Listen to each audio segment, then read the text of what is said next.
triple-bladed scythe. And look, if we're being brutally honest, this thing is definitely on the weaker side if you see it as a purely weapon. But the whole point is, you can't see it as an ordinary weapon. It's basically designed for one job. And one job only. Make the opponent bleed once. Just one cut is enough to take them down. Take a closer look at its design. The scythe has 3 curved blades, each one slightly smaller than the one above it. That means each swing of Hidan is not just a single slash. He has 3 chances to cut you. It's like a multi-hit weapon built for maximum, one scratch is all I need, efficiency. Then there's the long metal cable attached to the handle. That cable is what gives Hidan all of his weird, unpredictable movement patterns. He can swing the scythe like a flail, hurl it across the battlefield, yank it back, or even use it to trip and restrain enemies. Essentially, it lets him fight from close range and mid-range without changing weapons. It's clunky, but weirdly versatile. But here's where everything gets insane. The scythe itself doesn't kill you. Hidan's ritual does. Once he gets even a single drop of your blood, he activates the Jashin ritual, transforming his body into that creepy black and white skeleton form. From that moment on, he's literally linked to your life. Whatever injury he inflicts on himself gets reflected onto you one for one. If he stabs his own heart, your heart gets pierced. If he breaks his leg, your leg snaps. And because he's immortal, literally incapable of dying, he can perform this suicide-style combat as many times as he wants. That's why even a tiny scratch becomes terrifying. You watch ninja who normally fight aggressively suddenly panic, avoid every clash, and stop taking risks altogether. Their fighting style collapses instantly because they know one tiny mistake equals death. That psychological pressure alone is ridiculously strong. But the weaknesses are real. We saw it clearly in the fight with Asuma. Hidan needs time to perform the ritual. He must get the opponent's blood first. And he's honestly slow. Heaviest member of Akatsuki, slow. Shikamaru exploited all of that perfectly. Without the immortality plus ritual combo, Hidan's scythe is just a heavy, awkward weapon with a fancy shape. The danger is in the ability, not the metal. Madara's Gunbai, the iconic warfan, where Hidan's weapon looks like it was designed by someone who hates ergonomics. The Gunbai is basically the opposite, elegant, symbolic, and mechanically insane. What sets it apart from every other weapon on this list is its unique ability to absorb chakra-based attacks and then reflect them back with the power of a wind-style technique. So if an enemy hits you with a massive chakra blast, Gunbai literally says, "Nah, bro," and sends that same power right back at them. We saw it block Naruto's Bijudama and counter straight back without the user breaking a sweat. That's absurd. It's like a perfect parry mechanic built into a physical weapon. But that's not all. In close combat, the Gunbai acts like a mix between a heavy shield and a blunt force weapon. It can block strikes, smack enemies away, and even be used as a rotating flail when attached to its long chain. With the chain, the user gains access to mid-range sweeping attacks, rapid spins, and unpredictable angles, basically turning the fan into a brutal, spinning war hammer. Durability? Off the charts. You're not breaking this thing. But remember, the Gunbai isn't a sharp weapon. It doesn't specialize in slicing or piercing like a sword or spear. Its true power comes from timing, control, and perfect chakra management. In the hands of a regular ninja, it's honestly pretty mid, but in the hands of Madara or Obito, two of the greatest chakra manipulators in history, it becomes an extension of their combat instincts.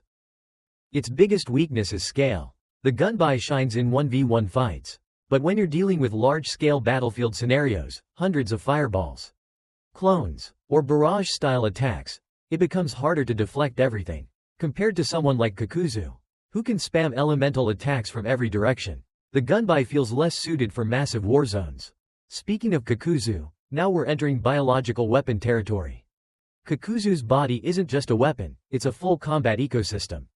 The black tendrils that make up his internal structure are basically biomechanical nerves that let him control 5 cursed masks, each representing a different chakra nature: fire, wind, water, lightning, and earth. Each mask can detach from his body, fly independently, and launch full-power jutsu on its own. That means Kakuzu can simultaneously attack from multiple directions with completely different elements. It's like fighting 5 high-level ninjas at the same time, all coordinated by one mind.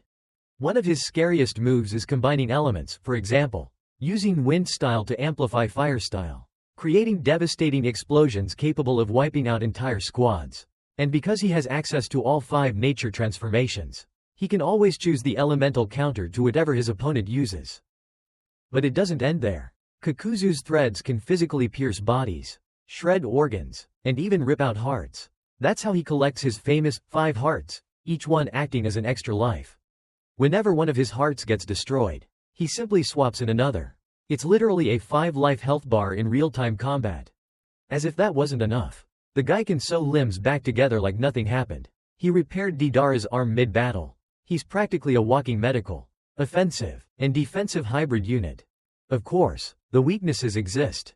All 5 masks are strong individually, but splitting them up reduces their durability. If all 5 hearts are destroyed at once, Kakuzu dies for real. And because his thread-based form is large and somewhat rigid, extremely fast opponents can slip past his attacks. Still, Kakuzu is one of the most adaptable ninja ever. Few fighters can match his sheer range of abilities. Konan, the paper-style kunoichi. Konan takes something fragile, paper, and weaponises it so brutally that it becomes one of the most destructive systems in the entire series. She transforms sheets of paper into knives, spears, wings, clones, traps, bombs, and even full-blown terrain-leveling detonations. Her most legendary attack is the infamous sea of explosive tags, 600 billion tags. All synced to create a 10-minute, continuous explosion engineered solely to kill Tobi. 10 minutes of non-stop detonation. It was so overwhelming that Tobi had to use Izanagi just to live. Konan can also disperse her body into thousands of paper sheets, letting her dodge attacks, navigate through tiny spaces, reshape herself instantly, and avoid burn damage by simply separating into fragments. In close range, she sharpens paper with chakra to act like steel blades. At mid-range, she fires paper projectiles with deadly precision. At long range, she blankets entire battlefields with explosive paper butterflies, turning huge zones into kill boxes. She uses paper clones, paper scouts, paper camouflage, trees, rocks, puddles, you name it. She's basically a genius-level strategist with a weapon system that doubles as offense, defense, mobility, and intel gathering. Her weaknesses are straightforward. Paper consumes chakra quickly. Preparation for large-scale attacks takes time. And wind-style jutsu is a natural counter that can shred her structures. But even with those limitations, Konan stands out as one of the smartest and most versatile fighters in the Akatsuki. Detonating clay. Now let's jump into the explosive artistry of Deidara, the demolition prodigy whose entire combat style revolves around one thing: detonating clay. Deidara isn't just throwing bombs, he's sculpting moving, breathing weapons that combine creativity, strategy, and raw destructive force. His clay jutsu is divided into multiple tiers, each built for different combat scenarios. First, we have C1, the smallest and most subtle form. These are tiny clay creatures, bugs, birds, spiders, barely noticeable until it's too late. C1 is Deidara's go-to tool for ambushes, traps, and reconnaissance. He can create dozens at once, plant them discreetly around the battlefield, and detonate them the moment an enemy steps too close. Even in close combat, C1 can swarm an opponent and blow them apart before they realize what's happening.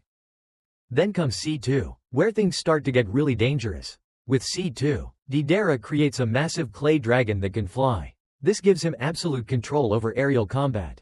From the sky, he rains down bombs one after another, overwhelming enemies who have no way to reach him. It's like fighting a mobile bomber jet piloted by an artist who enjoys taunting you while dropping explosives. Next is C3, one of Deidara's most devastating techniques. C3 produces a colossal clay statue that falls from the sky like a meteor. When it detonates, it unleashes a blast strong enough to wipe out an entire village in a single strike. We saw its destructive potential during the attack on the Sand Village. Deidara used C3 specifically to test Gaara's limits. That one bomb alone shook the entire village and forced Gaara to sacrifice himself to protect everyone. Now we reach what might be Deidara's most terrifying creation, C4. This one isn't just explosive, it's biological warfare disguised as art. Deidara releases millions of microscopic clay bombs into the air. They float around invisibly, waiting to be inhaled. Once inside a target's body, Deidara triggers the detonation, causing the opponent to disintegrate from the inside out. This technique bypasses armor, shields, and most defensive jutsu, making it one of the deadliest abilities in the entire series. And finally, there's CO, Deidara's ultimate masterpiece and his final Desperate trump card. When he triggers C0, he transforms himself into a massive living bomb and detonates, creating an explosion with a radius of around 10 kilometers, powerful enough to rival tailed beast bombs. It's both a last resort and the ultimate expression of his philosophy. Art is an explosion. It's tragic, dramatic, and perfectly in character. Deidara's clay arsenal gives him unmatched flexibility, close range, mid-range, long range, stealth, aerial control, and even sacrificial strikes. But all this power comes with weaknesses. He relies heavily on his special clay and his chakra. Without clay, he's basically powerless, and lightning-style techniques naturally neutralize his bombs by disrupting the chakra inside them. When he runs out of stamina or faces a strong lightning user, Deidara becomes significantly weaker. But overall, his creativity is what makes him terrifying. Deidara isn't just a bomber, he's a battlefield artist, crafting each explosion as a signature piece. Moving on, let's talk about someone whose entire existence redefines what a weapon even is: Sasori. The puppet master who turned himself into a living war machine. Sasori is arguably the greatest puppet user in history.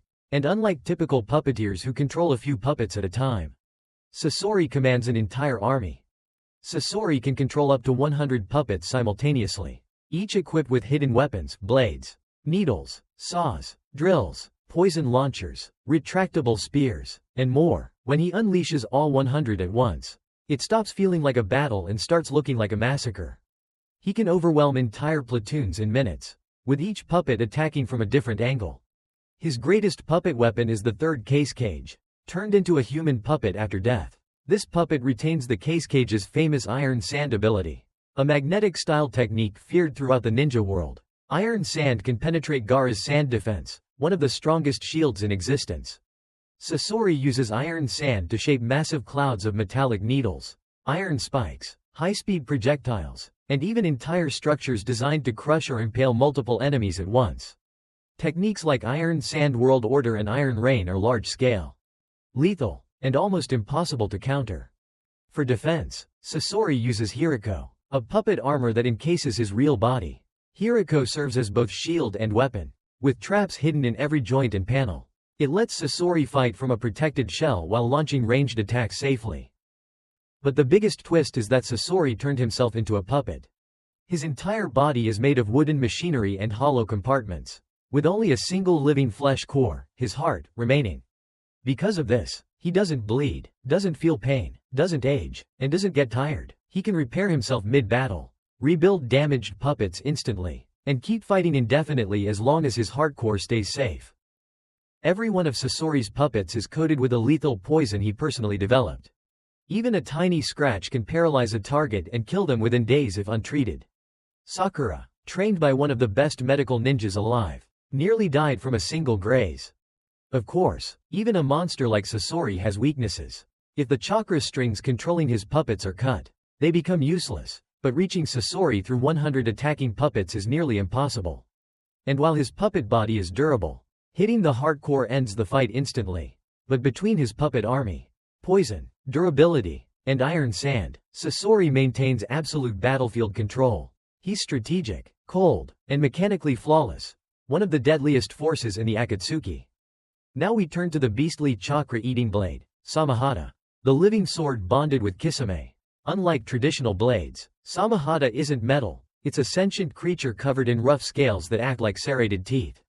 Instead of slicing flesh, it slices chakra. The moment it touches an opponent, it starts absorbing chakra instantly, often ripping it out faster than the victim can react. During the fight with Killer Bee, Samehada drained enough chakra to force the 8 tails into a weaker form in seconds. Considering tailed beasts have some of the largest chakra pools in the world, that's insane. But Samehada doesn't just eat chakra, it feeds it back to Kisame, healing him mid-battle and boosting his power. This creates a brutal synergy. The more chakra Samehada steals, the stronger Kisame becomes. When Kisame fuses fully with Samehada, he transforms into a shark-like hybrid with enhanced strength, speed, swimming ability, and sensory perception. He can sense chakra through his skin like a predator detecting prey in water. With water-style jutsu, he floods the entire battlefield, turning the environment into his hunting ground. Samehada amplifies his water release techniques, letting him dominate underwater combat with brutal efficiency. But Samehada has limitations. It needs direct contact to absorb chakra. If a fast enemy maintains distance, it becomes harder to use effectively. Taijutsu users who rely on physical strength rather than chakra-heavy techniques can also resist it. And because Samehada has a mind of its own, it may reject a wielder or even switch sides if it senses stronger chakra elsewhere. Still, it remains one of the most terrifying weapons in the Akatsuki, living, adaptive, and hungry. With that, we reach the end of the ranking, the analysis, and the full breakdown of every major weapon tied to the Akatsuki. These tools aren't just gear, they're symbols of power, personality, and narrative impact that shape the shinobi world in unforgettable ways. Thanks so much for sticking through this entire deep dive. If you enjoyed the breakdown, drop a comment, tell me which Akatsuki weapon shocked you the most, and let me know what ranking or analysis you want next. Catch you all in the next video.